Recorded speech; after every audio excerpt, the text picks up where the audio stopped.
La prima delle nostre lezioni riguarda l'avventura di Michelangelo e della Cappella Sistina. Il discorso riguardante la Cappella Sistina certamente è abbastanza noto a tutti ed è un tema che non è sconosciuto. Quindi io do per assodato che tutti voi sappiate quando Michelangelo dipinge la Sistina, perché la dipinge, per chi,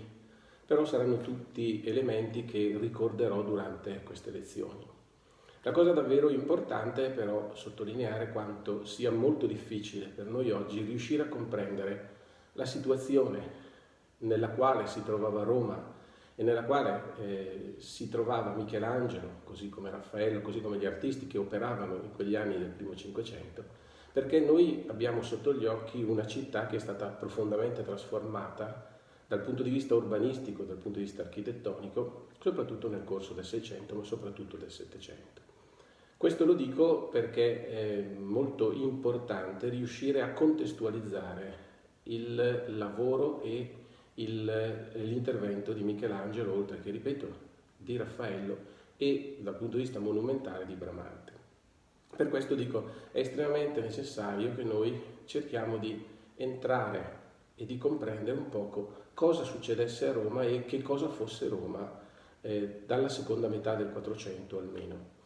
Dobbiamo pensare che la città di Roma aveva avuto per un lungo periodo una fase di abbandono. Conoscete il periodo della cosiddetta cattività avignonese, nella quale la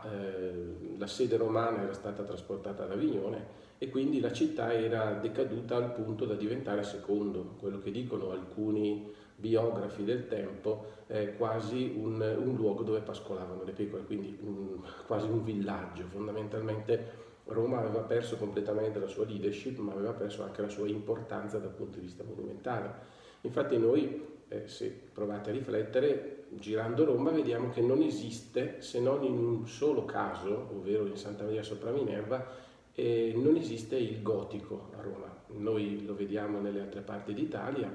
certamente il gotico secondo quello che è il gusto italiano, ma a Roma non esiste questo tassello dell'architettura, proprio per il fatto che in quell'epoca Roma è una città fondamentalmente di piccola qualità, è una città di piccolo cabotaggio e quindi non è una città attrattiva per gli artisti, non è una città attrattiva per le committenze. Il ritorno a Roma della corte romana porta a una scelta, che è quella di non portarsi più, di non stabilire più il luogo della sede romana in quello che era il luogo storico fondamentalmente, che era San Giovanni in Laterano, ma di spostarsi in quello che era il luogo nel quale si ricordava il martirio di Pietro e quindi il Vaticano, il Colle Vaticano. E dalla metà del Quattrocento diciamo che questa scelta diventa prioritaria e sono soprattutto i papi come Niccolò V e Sisto IV, seguiti poi chiaramente da Alessandro VI e Giulio II, che definiscono quello che è il nucleo architettonico ma anche il nucleo artistico della nuova sede della Curia Romana e quindi del Papato. Tutto questo significa una nuova qualificazione del Vaticano e anche la costruzione, l'inizio della costruzione dei palazzi apostolici. Dovete pensare che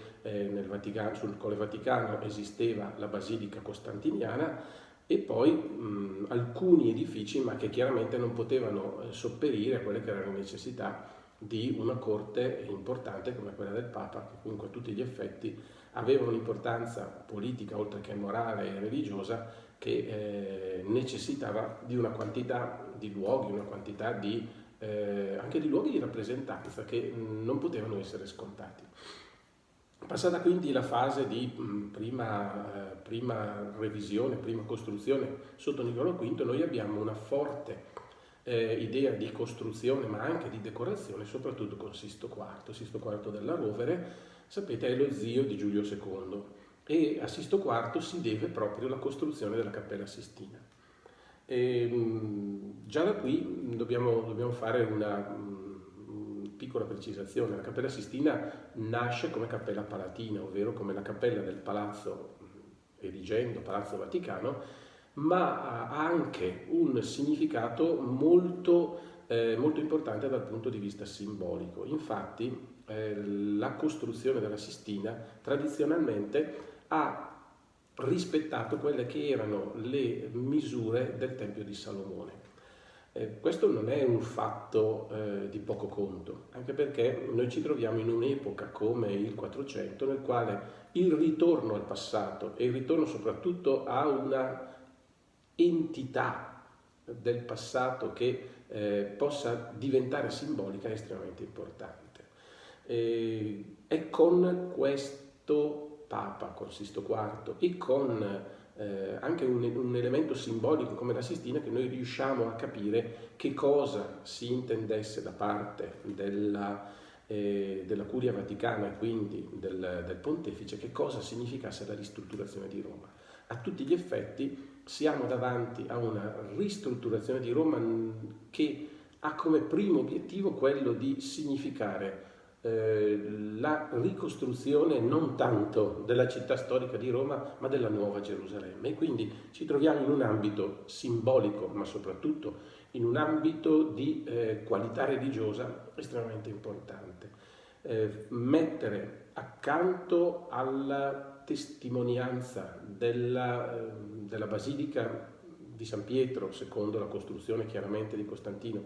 che quindi ci dice il momento storico della nascita del cristianesimo come religione di Stato con Costantino e quindi con la Basilica Costantiniana, mettere accanto a questa una cappella palatina che prendeva le forme e prendeva soprattutto le misure dal Tempio di Gerusalemme e voler coniugare fortemente l'elemento storico della continuità dell'impero romano e del cristianesimo nato nell'impero romano con quella che è invece la continuità storica con la radice del cristianesimo, ovvero con Gerusalemme. Tutti e due questi elementi però vengono sublimati secondo quella visione apocalittica che è quella della Nuova Gerusalemme. La Nuova Gerusalemme è una immagine che noi troviamo nel libro dell'Apocalisse, l'ultimo libro dei 72 libri che compongono la Bibbia, e che ha ad un certo punto del racconto, passate tutte una serie di vicissitudini tipicamente apocalittiche, mostra la Nuova Gerusalemme, questa Gerusalemme che scende dal cielo, viene da Dio, è costruita secondo delle misure che sono le misure della perfezione, è fatta con pietre preziose, poggia sul fondamento degli apostoli, ha una quantità di elementi simbolici estremamente importanti, ma l'idea della Nuova Gerusalemme è quella del superamento della Gerusalemme storica per arrivare a quella che è la Gerusalemme definitiva. E quindi Sisto IV, quando fa costruire la Cappella Sistina, ha come obiettivo non semplicemente quello di costruire la Cappella Palatina del suo nuovo palazzo e quindi non solo di costruire la cappella che servirà in futuro anche per l'elezione del nuovo pontefice, tanti elementi che sono di grande importanza simbolica ma anche di grande importanza di fruizione, ma entra in una corrente che è quella che si sviluppa soprattutto nel secondo 400, che è la corrente apocalittica che vede in quegli anni, in quei decenni, qualche cosa di estremamente importante, qualche cosa di estremamente decisivo. L'apocalittica di fine 400 vive qualche cosa di estremamente complesso che possiamo definire si sostanzia da un lato del timore del presente e dall'altro della speranza di un futuro che però non è inteso come un futuro molto lontano, ma piuttosto come un futuro che sta arrivando.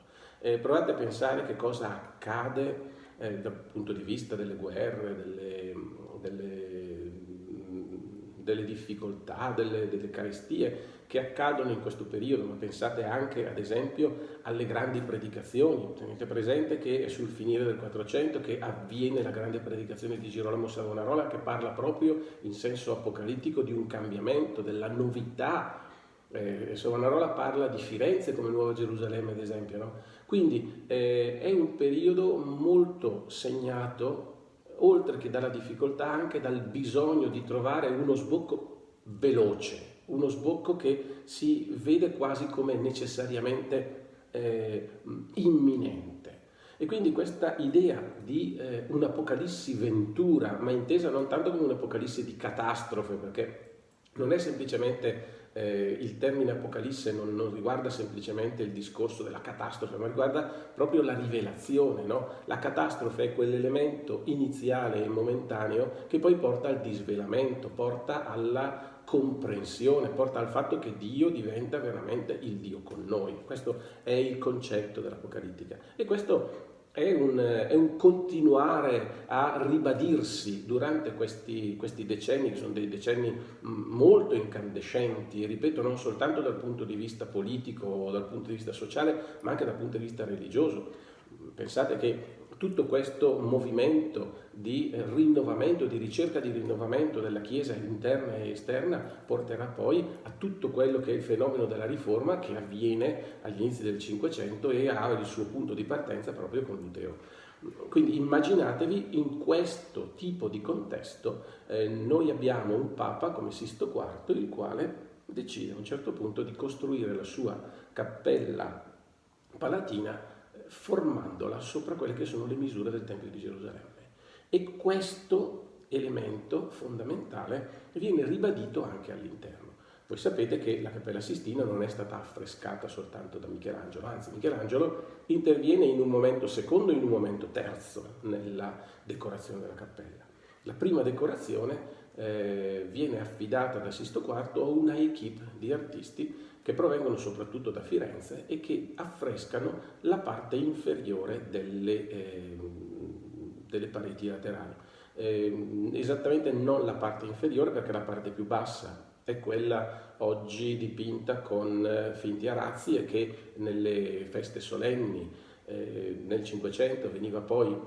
decorata ulteriormente con gli arazzi che erano stati realizzati su cartone di Raffaello, ma il secondo registro nel quale per l'appunto vengono realizzati degli episodi biblici ed evangelici, e anche qui noi ci troviamo davanti a qualcosa di estremamente interessante. È un elemento che noi traiamo dal mondo medievale, chiaramente, e questo tipo di raffigurazione è una raffigurazione cosiddetta tipologica, ovvero cos'è una raffigurazione tipologica? Questo tipo di riflessione, questo tipo di discorso tipologico si viene sviluppando soprattutto con i padri della Chiesa, e i padri della Chiesa, Sant'Agostino in particolare, cosa fanno? Vedono nell'Antico Testamento l'immagine del Nuovo Testamento, e quindi tutto l'Antico Testamento diventa un modo attraverso il quale è possibile leggere e arricchire il Nuovo Testamento. Quindi voi immaginatevi, i padri della Chiesa hanno davanti il Vangelo, quindi la storia di Cristo, i suoi miracoli, la sua passione, la sua morte, la sua risurrezione, ma vedono tutto questo deposito, tutta questa quantità di informazioni, semplicemente come non solo il punto di arrivo dell'Antico Testamento, ma anche il punto attraverso il quale l'Antico Testamento può essere compreso e capito. E quindi l'Antico Testamento diventa figura, si dice figura, o immagine di quello che è il Nuovo Testamento. Quindi, capite, è una elaborazione molto forte per fare in maniera che tutto quello che era stato scritto e che era avvenuto nel passato venisse a illuminare e a far comprendere meglio quello che era il presente del Vangelo, quindi il presente della storia di Cristo. E quindi con questo elemento tipologico e con questa idea tipologica del mettere insieme l'Antico con il Nuovo Testamento, il Papa Sisto IV fa realizzare le storie di Mosè e le storie di Cristo. E questo creando veramente un parallelismo molto raffinato che si svolge su tutte le pareti della Sistina, nel quale noi abbiamo in rispondenza una storia di Mosè e una storia di Cristo che vengono raffrontate in maniera che, vi ripeto, mettendolo di fronte all'altra, quella dell'Antico Testamento serva a comprendere meglio quella del Nuovo Testamento. Ma anche qui noi ci troviamo davanti a una scelta molto importante, ed è la scelta di mettere in corrispondenza Cristo. Certo, questo era necessario ed era anche scontato, ma dall'altro lato mettere Mosè. Mosè chi era? Fondamentalmente per l'Antico Testamento Mosè è il personaggio più importante, perché è colui che riceve la legge da Dio, quindi è il primo grande legislatore. E perciò Mosè diventa il tipo, l'immagine, la figura di Cristo come colui che porta la nuova legge. Così come la vecchia legge, la legge che Dio aveva dato a Mosè sul monte Sinai, dandogli le tavole della legge con i 10 comandamenti e tutte le leggi successive, dall'altro lato invece noi abbiamo Cristo che promulga la nuova legge senza aver bisogno che qualcuno gliela dia, perché lui stesso è Dio. Perciò l'immagine che si mette davanti allo spettatore, al fedele, a chi entra nella Sistina come primo elemento, è proprio quello di mettere in rapporto due figure straordinariamente importanti, una fondamentale per l'Antico Testamento, l'altra fondamentale per il Nuovo, ma anche per l'Antico Testamento, e viste sotto la specie della legislazione, ovvero il Cristo è considerato colui che porta a compimento la legge. E c'è anche un passo del Vangelo nel quale Gesù dice: io non sono venuto ad annullare la legge ma a portarla a compimento. E questo è il nucleo attorno al quale si muove tutta questa figurazione. Quindi voi pensate che cosa vuol dire. Io ve la sto costruendo un pezzo alla volta, no? E cosa vuol dire una città concepita come la Gerusalemme nuova, celeste, al cui centro c'è il Tempio, il nuovo Tempio, che è la cappella del Papa, e dentro questo Tempio si svolge sulle pareti quello che è il teatro più importante, quello che è la narrazione più importante, ovvero il fatto di mettere a confronto l'antico con il nuovo, quindi la vecchia Gerusalemme che veniva portata avanti attraverso la legge portata da Mosè, e la nuova Gerusalemme che invece viene inaugurata con Gesù Cristo. Perciò questo Tempio, la Sistina, non è semplicemente un luogo, ma è un luogo attraverso il quale si racconta qualche cosa, cioè si racconta la novità di un'era che si sta compiendo, di un'era che si sta iniziando. Infatti voi vedete che sempre nella Sistina, al di sopra di questo registro, sono invece raffigurati i primi papi, e quindi sono raffigurati quelli che sono fondamentalmente coloro che fanno da trade union, no? Immaginatevi la profonda antichità, Mosè, la pienezza dei tempi, Gesù Cristo, e poi il punto di passaggio. Da Gesù Cristo in poi noi abbiamo una continuità che porta al presente. Ecco qui che in questi due registri sono realizzati i primi elementi fondamentali per comprendere la lettura della Cappella Sistina. Sisto IV si mette chiaramente nella continuità, come vi dicevo, da un punto di vista teologico, da un punto di vista della conoscenza della scrittura, con quella che era la cultura del Medioevo e particolarmente con la cultura dei francescani. Ma qui dentro noi abbiamo quegli elementi fondamentali che vi ho appena detto, che riguardano una lettura apocalittica, ovvero una lettura che cerca di rendere il presente qualcosa di più pieno proprio attraverso la conoscenza del passato e attraverso un modo che il passato può illuminare il presente. Diventa a tutti gli effetti la Cappella Sistina il punto centrale e culminante di tutta una storia. Capite anche perché quando Giulio II, che è il nipote di Sisto IV, arriva al soglio pontificio, uno dei primi atti del suo pontificato è proprio quello di riprendere in mano la Sistina, ma la riprende in mano in una maniera che in qualche modo completa, ma allo stesso tempo fa comprendere che sono cambiati i tempi. Proprio per questo motivo noi diciamo che la Sistina di Sisto IV è a tutti gli effetti un organismo compiuto. È un organismo compiuto che arrivava ad essere completamente comprensibile proprio con quel cielo che copriva la volta prima che Michelangelo la affrescasse. Sapete che il cielo, il grande cielo che era stato steso sopra la volta della Sistina era stato dipinto da Pier Matteo d'Amelia, e non era semplicemente un cielo banale alla maniera di quelle decorazioni che si trovavano ancora nel tardo gotico e tutto il resto, ma se voi ci provate a ragionare capite anche che quel cielo è il punto di completamento, no? Le due pareti ci raccontano la profonda antichità, la pienezza dei tempi, al di sopra i papi raccontano i tempi che continuano, e al di sopra di tutto c'è questo cielo che è la presenza di Dio, e che è quella presenza di Dio che è una presenza, possiamo dire, non figurata, cioè è una presenza di Dio che è presenza ma non completamente compresa. Questo è il modo apocalittico di concepire il rapporto con la storia, il rapporto con la vita, così come lo si poteva immaginare negli anni 80-90 del 400.